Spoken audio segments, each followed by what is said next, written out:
Hi, everyone. My name is Alexa Colshaw, and I am Lighthouse's brand new marketing manager, started a month ago. Super happy to be here. Welcome to tonight's happy hour reading. Before I introduce tonight's readers, a couple of quick announcements for those of you watching online. You'll find links to all of our upcoming happy hour readings in the chat bar, as well as links to tonight's free events. Our visiting author reading and conversation featuring Emily Ratt Black, Steve Allman, Percival Everett, and Tiffany Unique kicks off at 6 p.m. Mountain Time, followed by our Denver Noir reading, which begins at 7:30. For those of you here in person, if you need to take a phone call or want to have a conversation, go ahead and step outside because the acoustics are a little funky in here. Please grab a refreshment at the bar in the back, and if you're hungry, go to the info booth and we can probably get you signed up for tonight's dinner, which is catered. And finally, if you're looking for more classes and workshops with space still left, go ahead and visit our website and look for the link that's called the cheat sheet, and that will have a list of the remaining spots in the craft seminars.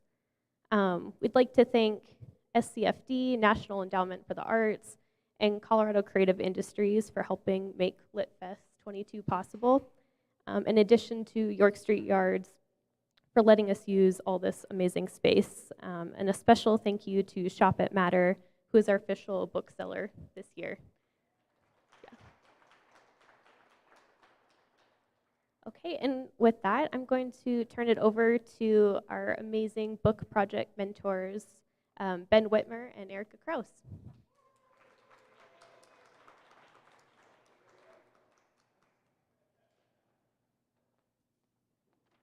Hi, I'm Ben.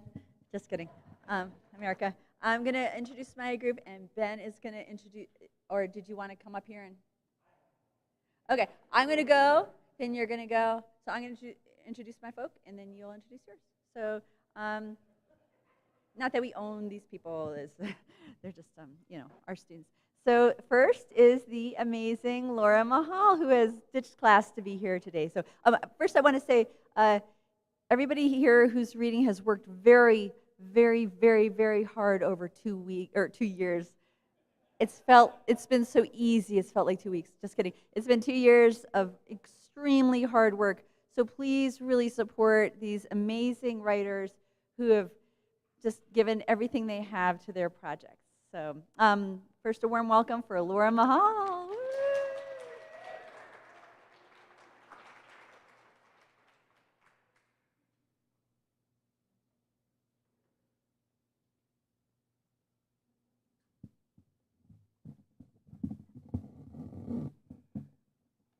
Can you hear me? It's the shoes. Now I feel really guilty because I'm somewhat notorious or extremely notorious for cheating on my novel with poetry or personal essays or flash.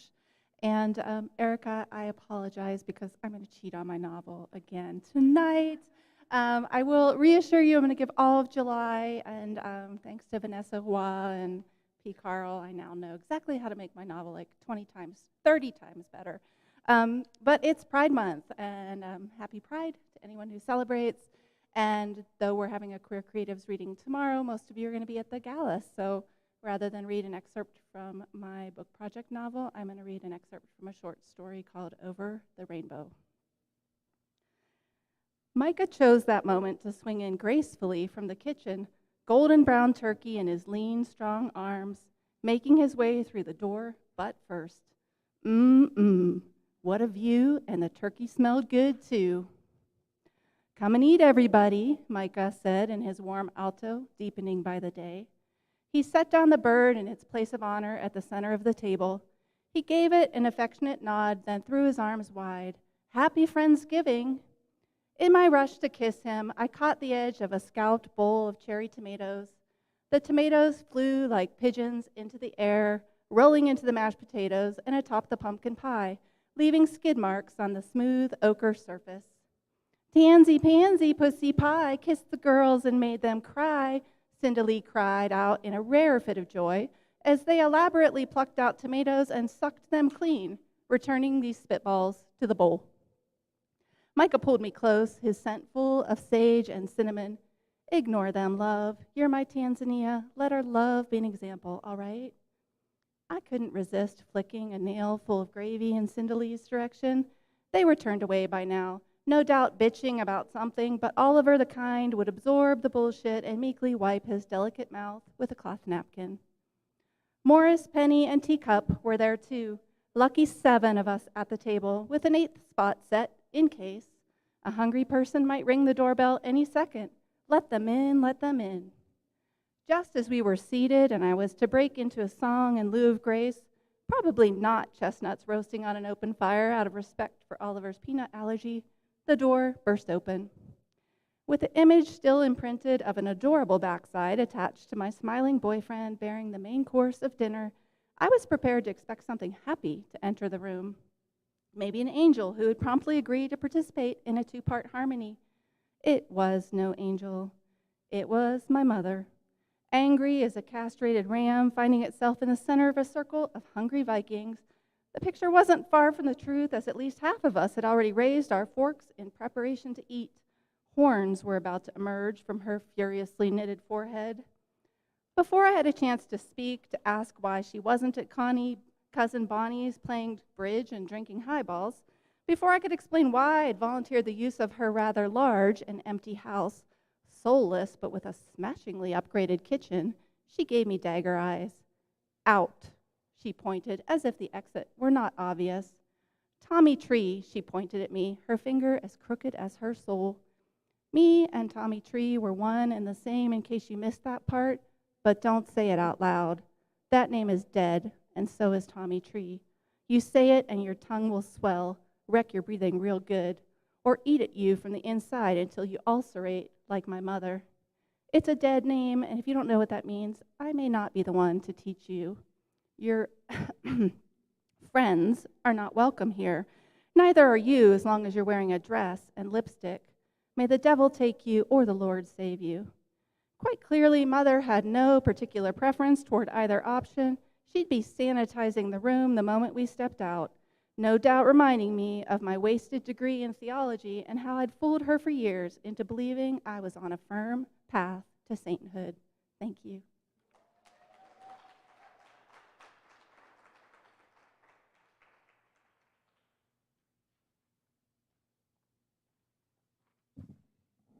That was amazing, Laura. Thank you. Next is the one, the only Mike Fehrenbacher, who's looking at his phone. Thank you.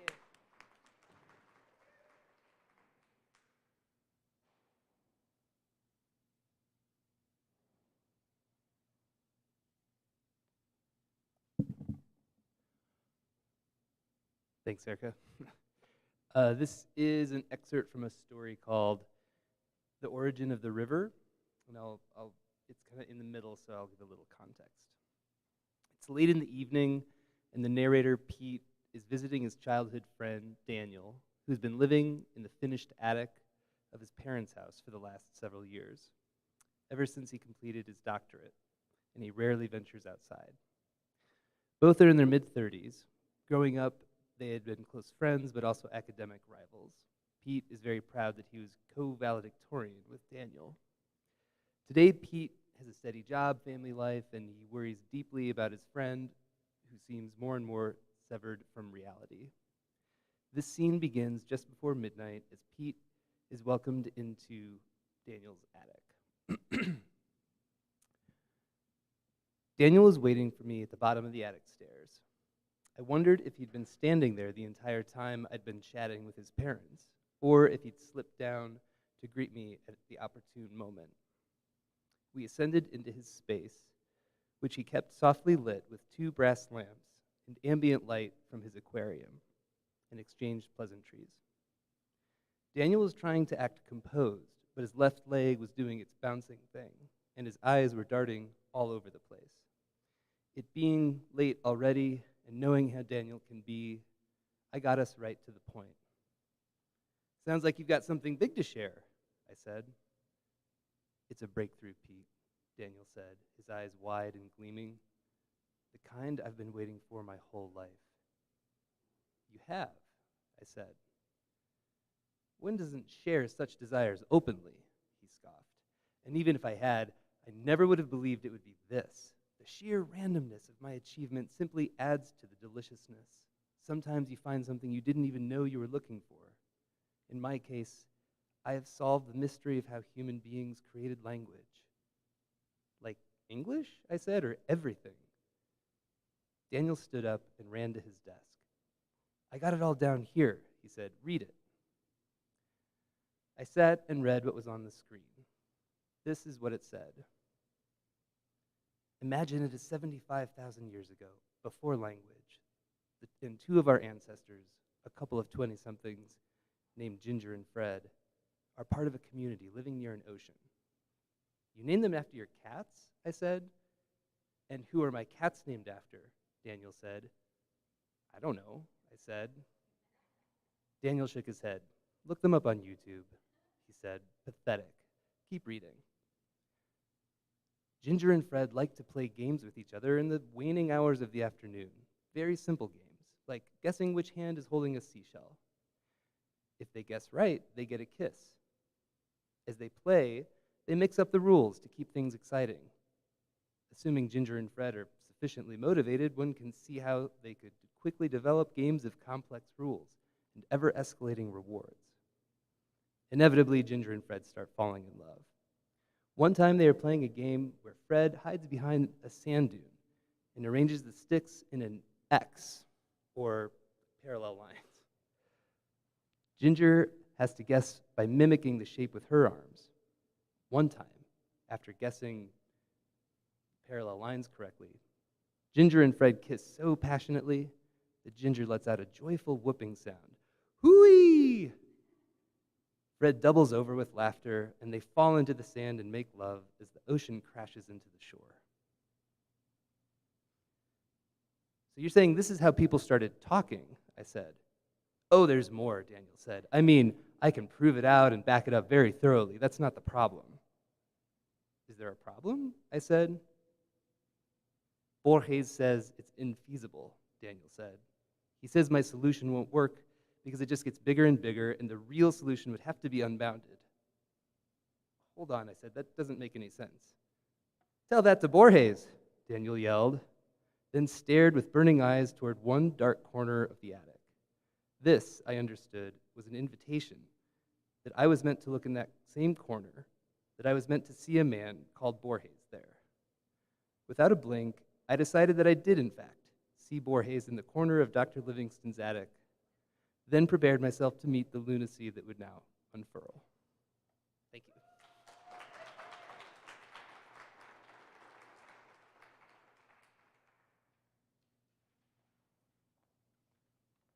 Mike, that was awesome. Thank you. Next, joining us online is Janae Skinner, and I'm hoping the technology works. The incomparable Janae. Yay, there she is.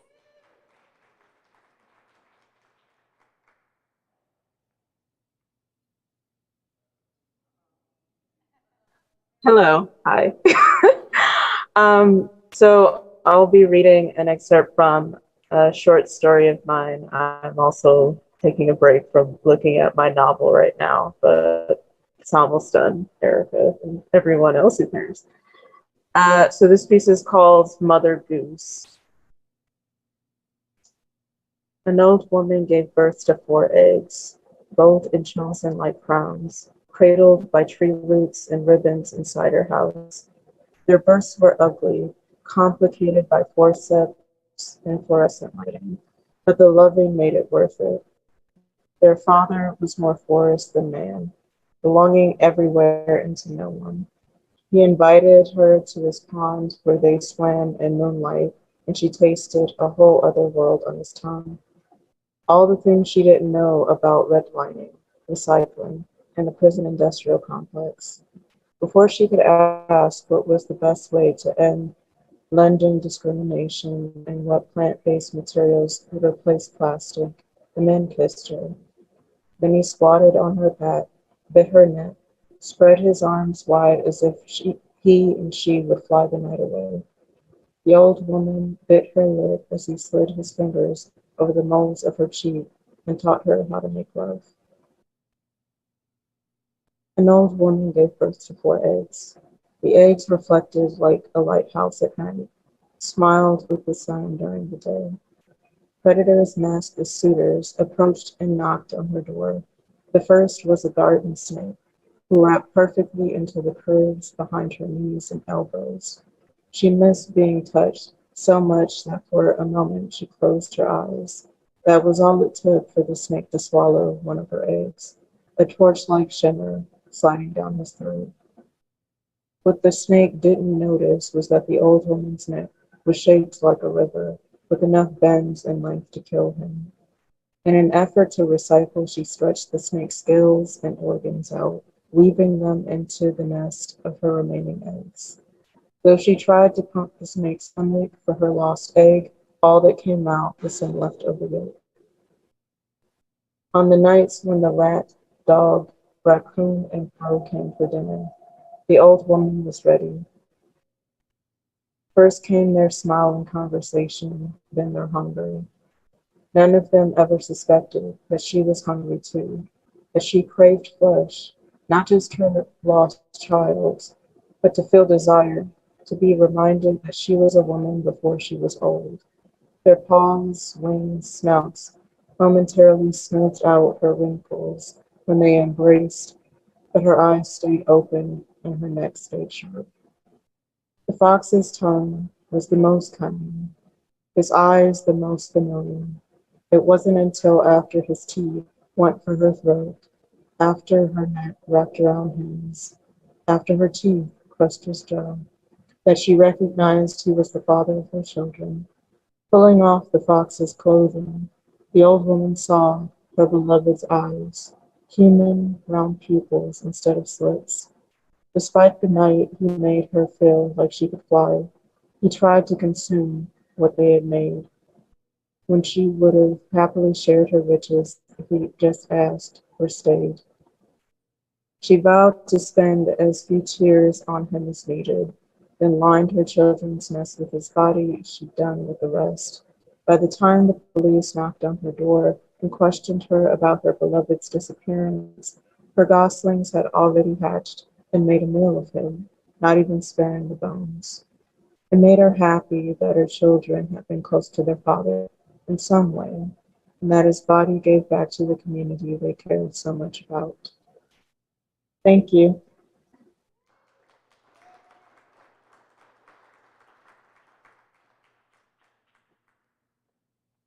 Thank you, Janae. That was beautiful. Thank you so much. Last and certainly not least is the wonderful and amazing Michelle Moultrie. Give her a big hand.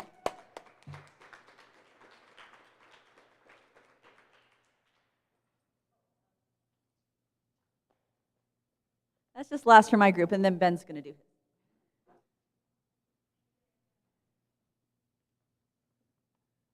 Hello. I'm trying not to, I'm trying not to go off into a coughing fit. I don't want you to worry, it's not tuberculosis, and I've had COVID twice and survived it, so that's not it. I'm, I'm choking to death on my own snot. That's what's going on. So if I go into a coughing fit, call 911. This is the opening of my book, The House in Sabrani Park, and you guys are guinea pigs because I've been struggling with this, so bear with me. I'm afraid to. The searing was deep, crushing at times. We didn't make it. None of us made it. We thought we survived, but we didn't. We went into military service, married ministers, got decent jobs. Some of us had children and bought decent homes, but we didn't make it. Not really. Adulthood brought debilitating depression, and that plagued all of us. 2 junkies, a suicide, a brother in federal prison for life, and another who hasn't left his house in 15 years. We didn't make it. There were always whispers, adult whispers. They swirled around the heads of me and my siblings like storm clouds. They came from the low-pitched voices of my great aunts from my mother's side of the family. Poor Jan, poor little Jan. She never had a mama or a daddy. and the shrill voice of Grandma Marisol, trying to whisper to my father when she was annoyed with my mother. Told you not to marry her. She comes from crazy people. Jan was my mother. She was an only child. She was born in the Salvation Army's home for unwed mothers in the 4th year of the Great Depression. Her mother, Hazel, was a tall, beautiful 19-year-old girl, and her father, Chester, was a 29-year-old married man. Mama never called Chester father or daddy. Chester was him, or that Cape Verdean bastard, Chester. She despised him.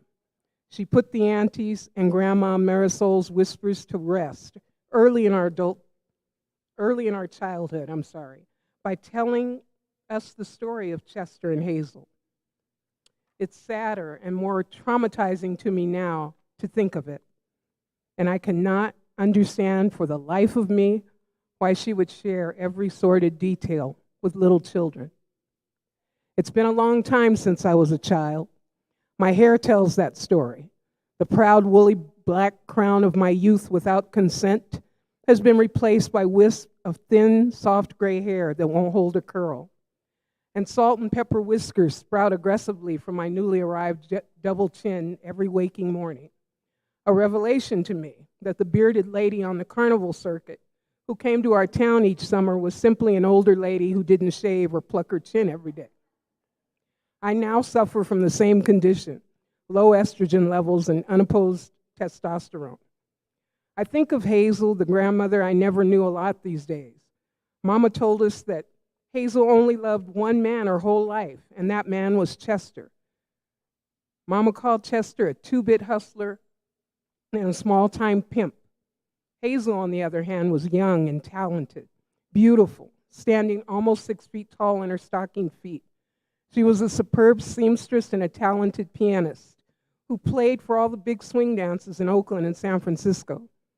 Mama said Hazel worked feverishly and saved her money with the dream of buying a little house. She saved $3,000 and somehow Chester got wind of it. Mama said he just showed up one day and wined and dined her and Hazel for 6 days straight. On the 7th date, he insisted that they leave my mother at home with her grandmother. She said that was the day. Hazel gave Chester her hard-earned savings. He took every dime with the promise to divorce his wife and buy a little house for the three of them. He lied. Mama said that after Chester stole her money and vanished, that the light left her mother's eyes. Hazel would sit silently for hours in a darkened room, smoking one cigarette after the other. She no longer laughed or played with Mama. The weekends they once spent together at the picture show, followed by a trip to their favorite Chinese restaurant, all ceased.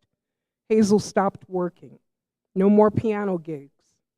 She never formally quit her job in San Francisco's garment district. She just never went back. She sat every day in the same room, on the same chair, despondent and bedraggled. She no longer combed her long, once beautiful jet black hair, and it soon became a knotted, tangled mess. When she did get up from that chair, Mama said that Hazel would cry, rage, and break things. If she ventured out of the house, she would dress in one of her father's old faded choir robes and a pair of men's slippers and make the 7-mile walk from East Oakland to the northern edge of Chinatown on 12th Street and sit down in the gutter. There, she drank black coffee from the thermos she carried in a faded leather pouch and collected cigarette butts to smoke from the grimy streets. When Mama was 7, she came home from school one day to find the police and men dressed in white shirts and trousers in front of the house they shared with her grandparents. They had come for Hazel. Mama watched in silence as they tied Hazel's long limbs into a straitjacket and stuffed her into an ambulance. She said that Hazel didn't resist, but for one fleeting moment, she locked eyes with her blue-eyed mother, chuckled, and simply said, "Oh, hell."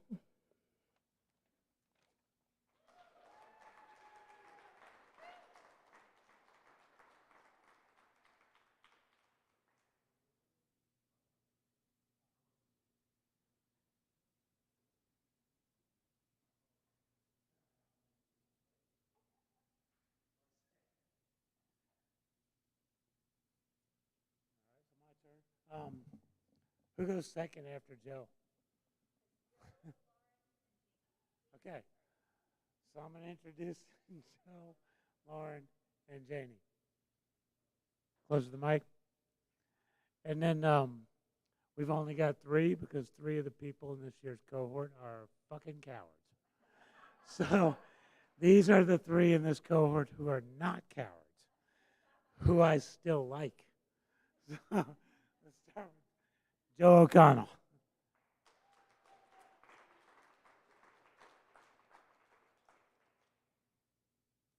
Got to put my eyes on. November 1944, New York City.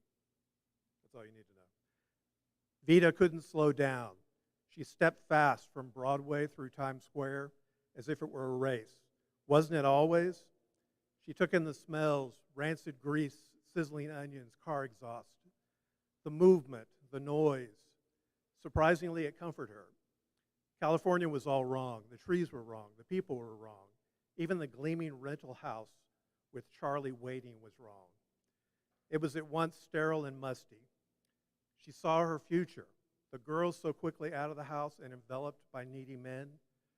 Her daughters were already artificially older, with the years she'd grafted to their ages. Vita, the housewife, Vita by the pool, Vita going insane. At the Claridge Hotel, Vita slowed to watch smoke wafting from a humongous sailor's mouth on a camel billboard. Every few seconds, a new ring appeared. She slipped past a man selling tacky neckties. A bulldog sat by his side. What was to become of her? What did she want? Teaching the girls contortion had been her escape from West Texas. She knew instinctively how to train. Sometimes be mean, often be encouraging, knit the two together. That was her skill. Perhaps she could get paid for it. A uniformed soldier strode into her path. They locked eyes. His face appeared to have been burned and poorly reconstructed. He pulled his jacket lapels up and disappeared. She followed him and ended up walking downstairs to the subway. People flowed around her. She dug for a token in her purse and boarded the train. It rattled and bumped through her. Vita got off in the Bronx. A ballroom loomed in front of her, an omen, God rattling a chain in her face. Teach here. Vita opened the door to recorded orchestral music and saw a few couples prancing about the room, arm in arm. But it was a small, wiry yet muscular man who caught her eye. He was dressed in a deep black tuxedo with wavy dark hair to match. His smile as he demonstrated dance moves for an older woman was so authentic that it bored through Vita's anxiety. He turned and walked toward Vita in the clear, clean stride of a man who was at home in his body. Jerry, he stuck out a hand. Would you care to dance? Vita took his hand and they whirled along the mirrored wall. Light sparkled from above. Jerry dipped Vita's head low and stared into her eyes. He was younger than her, but so expert on the dance floor. She imagined him as her lover. After the dance, she asked to see his office, then locked the door behind them. It was frantic and quick. Afterward, he was shy. I want to teach her, she said, acrobatics. I can ask.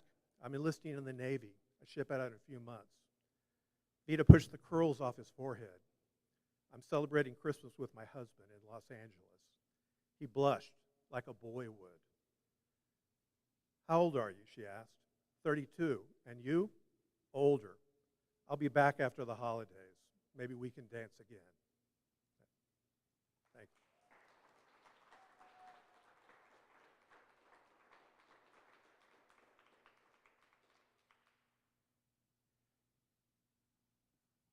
All right, number 2, Lauren Coyne, who's already on her way up because she knows the order.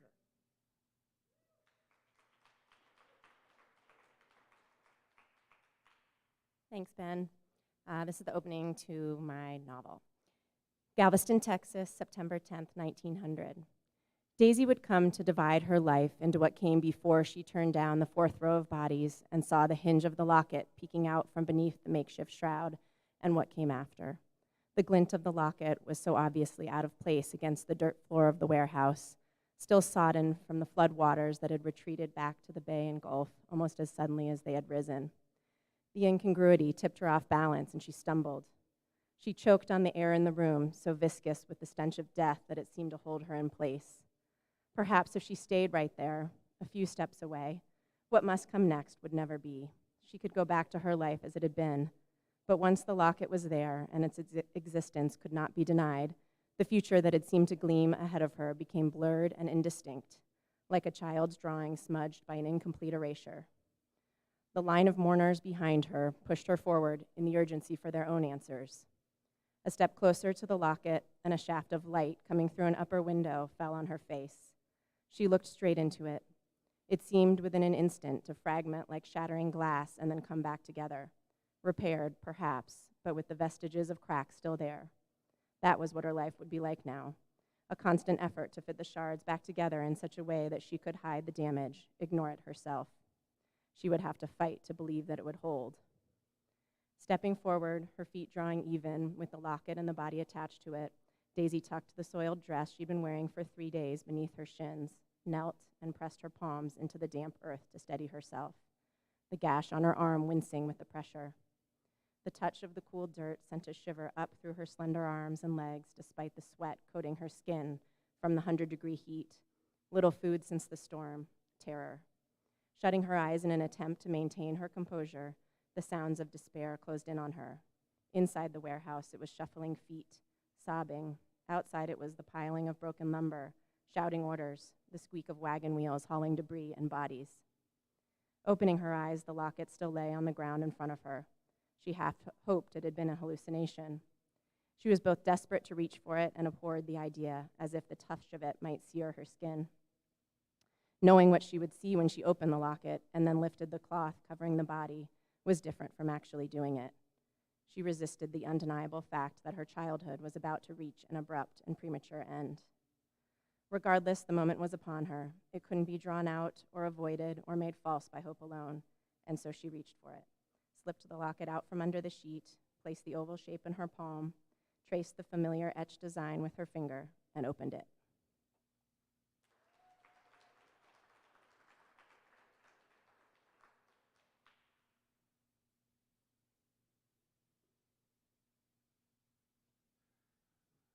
All right, and last, Janie Braverman.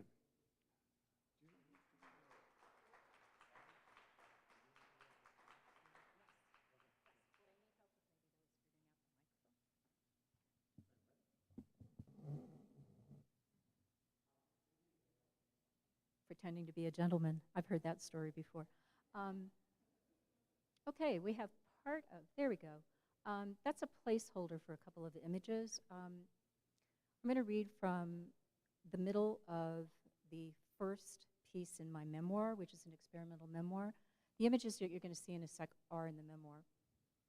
So in 2014, I walked into my office to find a blue sticky note on the wall above my monitor, where the only place you could see it is if you were sitting in my office chair, because my then 28-year-old son, Theo, had left me a gift.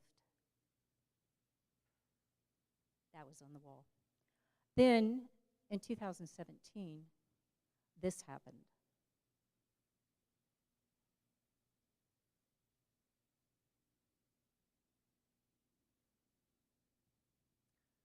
My husband, Jody, took this picture of me climbing in the front as Theo was loaded in the back of an air ambulance. One of our daughters was standing with him, with Jody. Another would soon be on her way from Denver back to Iowa City again. Theo had been out of the hospital for 3 days at an inpatient brain injury rehab facility 100 miles away from home. This also is from the memoir. Watch the ground fall away. Hear your lizard brain scream over and over, we're all gonna die. Swivel the intercom mic away from your mouth while you cry. You had been told that the pilot would decide if you could ride with your son. You called your son's friend in Iowa City to meet him at the ER there, where his neurologists are, to not let him be alone. It was after midnight. It was a big ask, but she didn't hesitate. You did not tell her you were terrified that he would die alone if she wasn't there. You listened to the pilot tell stories about moms who were too freaked out to be allowed in the helicopter. You listened to him say, he knows you are not one of them. You did not tell him you were afraid to fly or any of your other fears. Listen now to the flight nurses over the intercom. They're down to t-shirts, sweating heavily, but asking for more heat in the back. He is cold, so cold. You and the pilot are freezing up front, all the heat routed to the back. But you are not the one the cold might kill. Listen to the pilot say it's going to be well over an hour because of headwinds. Listen to the flight nurses say, that's not good enough. Count your breaths. Try not to scream. Realize that the whimpering you hear is not a puppy. Be grateful for how loud the helicopter is. Choose to believe that no one can hear you. Listen to the pilot say he's going up to 1,000 feet to see if he can catch a tailwind. Think about that. I think he's got to be fucking kidding. That wind doesn't blow in completely different directions at different altitudes. Then he climbs, catches a tailwind, and suddenly you're hurtling forward. Days later, you will get in a glass-walled elevator at the hospital. You will have a flashback to the ground falling away under the helicopter. You will hear the screaming fear that everyone is going to die. You will ride in that same elevator again and again. You will not face a glass wall in any elevator for a very long time. There are no sirens on an air ambulance. If you were in an ambulance on the ground, you would be headed to the hospital response code 3, lights and sirens. Be unable or unwilling to make the leap to being grateful that your son is unconscious. Spot the hospital landing pad surrounded by sharp spires as the lights come on. Realize how windy it is as the pilot maneuvers down to a bumpy landing. In the ER, demand a bear hugger, a hospital-grade warming blanket. Ask the nurse to page neuro. Ask the doc to page neuro. Wonder if you're going to have to fucking page neuro yourself. Isn't this why you were back in Iowa City, to see the neurologists that know him? Hold his hand. Feel him begin to warm up under the bear hugger that finally arrives. Watch him buck the ventilator. You and his friend hold his arms so he won't pull it out. Though he's no longer sedated, it's been long enough he might not breathe on his own. Be told when the on-call neuro resident finally arrives after 3 a.m. that no one who knows him will see him until morning. Shake with fatigue. Start seeing spots in your peripheral vision. Wonder if the ER floor is clean enough to sleep on. Hear your daughter arrive, having driven the 100 miles from Des Moines. Your husband will have packed both hotel rooms and will be on the road before dawn. See how shell-shocked your daughter is, but be unable to comfort her.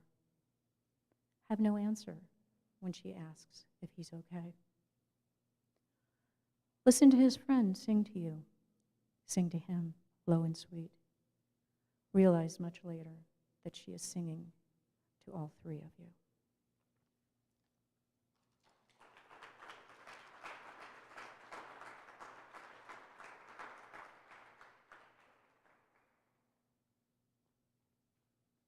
Let's have one more hand for all of our readers today.